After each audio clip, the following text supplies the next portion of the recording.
Adding to the 10 maxims that Babuji Maharaj gave us, perhaps even as a joke, I fixed 11th one. Expect not, for thou shalt not be disappointed. Couched in biblical language. It was partly joke, partly very serious. Because after giving this maxim to the public, as it were, I realized that our expectations limit our achievement. In some sort of absolute sense, we cannot go beyond our own expectation.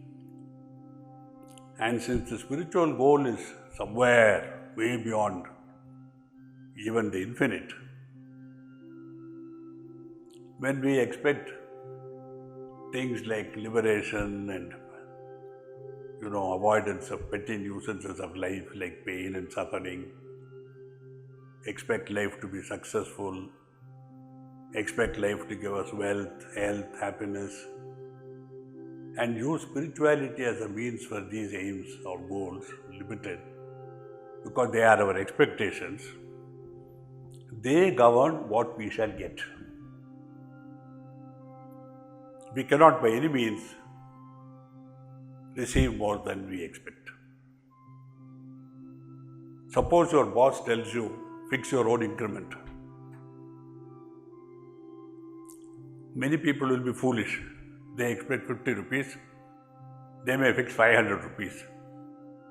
But perhaps the boss would have given 5,000. We never know. So to ask is foolish, and expectation is only silent asking or silent demanding. And when we expect of the Guru that he should be such and such, my Guru should be educated, he should have a degree, he should not appear to be a villager, he should not appear to be unlettered, untutored, he must, so many expectations people have. Then they limit not only what they will get, but even what the Guru can give.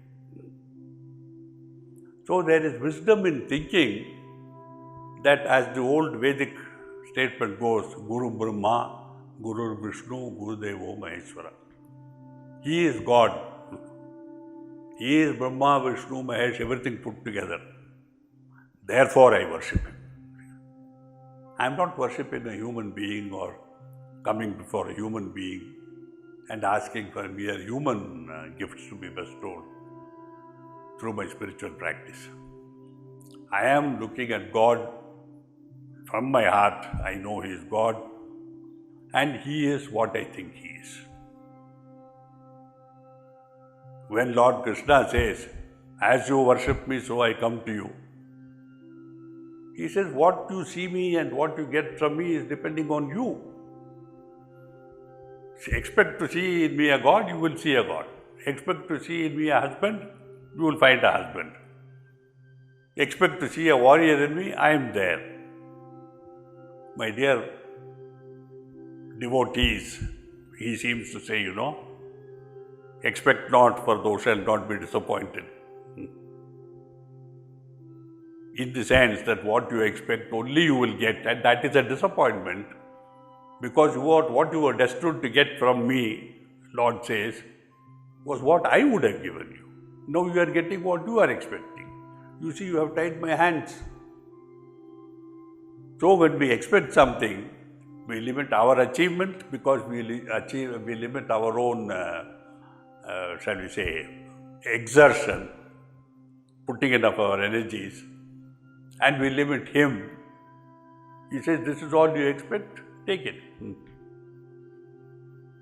So it is a very serious exposition, this 11th maxim, expect not, for thou shalt not be disappointed,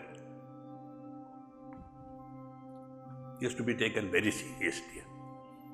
And this is in direct relation to attitudes, because according to what we expect, our attitude manifests itself.